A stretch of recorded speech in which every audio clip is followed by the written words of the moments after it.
Mes bien-aimés frères, mes amis, une petite précision. Donc, une petite particularité intéressante, c'est que nous avions fêté, il y a quelques temps déjà, 2 semaines, Saint-Martin selon le calendrier hérité du monde constantinopolitain, byzantin. Et aujourd'hui, enfin en tout cas, on est dans l'avant-fête, donc en fait c'est demain le 11 novembre du calendrier ecclésiastique, c'est la fête occidentale de Saint-Martin. C'est la raison pour laquelle d'ailleurs, à l'époque de l'Église indivise, à l'époque où l'Église des Gaules était en communion avec le patriarche de Rome qui était alors orthodoxe, mais aussi le siège de Constantinople lorsqu'il l'était également, eh bien, ce carême dans lequel nous allons entrer, le carême de l'Avent, qui nous prépare à la fête de la Nativité, était appelé en Orient le carême de la Saint-Philippe, puisque c'est juste après la fête de l'apôtre Philippe. En Gaule, il était appelé le carême de la Saint-Martin, parce que après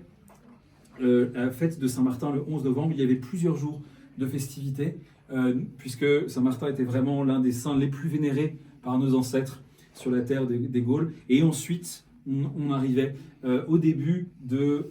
l'Avent, où on allait se concentrer sur davantage de prières, sur un jeûne plus strict, un régime alimentaire plus strict, et on allait véritablement entrer dans la période de l'Avent. La période de l'Avent, liturgiquement, est beaucoup plus riche dans l'Occident d'avant le schisme, parce que ce n'est pas seulement une période préparatoire à la fête de Noël, avec du jeûne et de l'abstinence pendant 40 jours pour s'y préparer, mais il y avait véritablement tout un travail liturgique, et notamment une couleur plus sombre. C'est la raison pour laquelle, donc à partir de dimanche prochain, ces ornements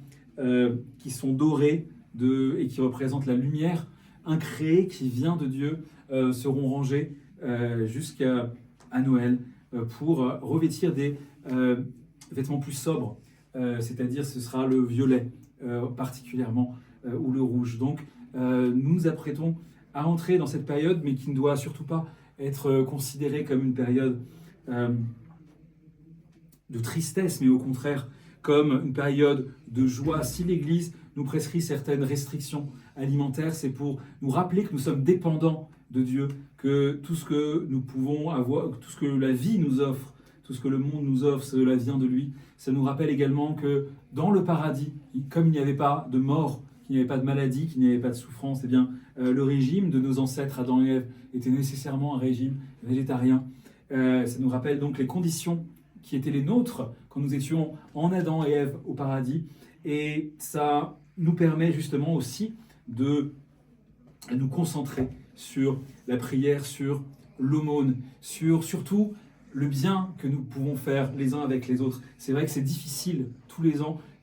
que le carême arrive, de l'Avent arrive dans une période où au contraire tout le monde est dans les festivités. Le monde post-chrétien dans lequel nous vivons eh bien, a gardé certes les illuminations de Noël. Il est resté quelque chose du fait que les chrétiens se réjouissent de la naissance du Sauveur, mais évidemment, comme tout le monde le voit, comme tout le monde le sait, c'est une fête qui a été énormément sécularisée, et c'est vrai que nous sommes sollicités perpétuellement dans ces périodes de l'hiver qui arrivent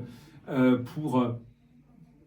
des invitations, pour se réconforter avec des nourritures terrestres abondantes et délicieuses, mais qui ne sont pas du tout celles que nous prescrit l'Église à partir donc, du vendredi qui arrive. Et donc c'est un moment qui est difficile, et pourtant je pense qu'il faut autant que faire se peut, et avec les forces que l'on a, chacun essayer de se tenir le plus possible à des efforts de cette période de l'Avent,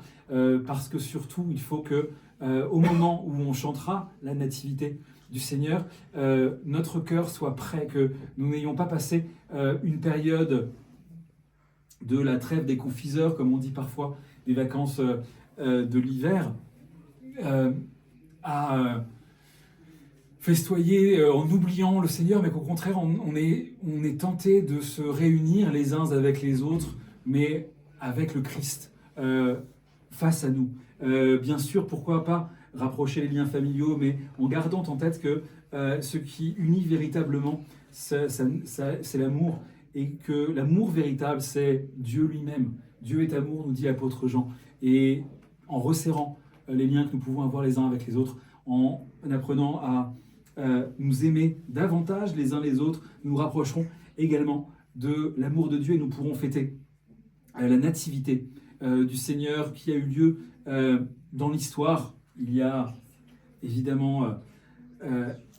presque 2000 ans maintenant, plus de 2000 ans maintenant, pardon, mais surtout ce que nous attendons le plus, comme le disent les pères, c'est que cet anniversaire ne soit pas seulement la commémoration de la naissance du Seigneur il y a plus de 2000 ans dans une grotte à Bethléem, mais que la grotte toute impure et toute pleine de paille et d'animaux complètement inintelligents qu'est notre cœur soit aussi le lieu où Dieu naisse, car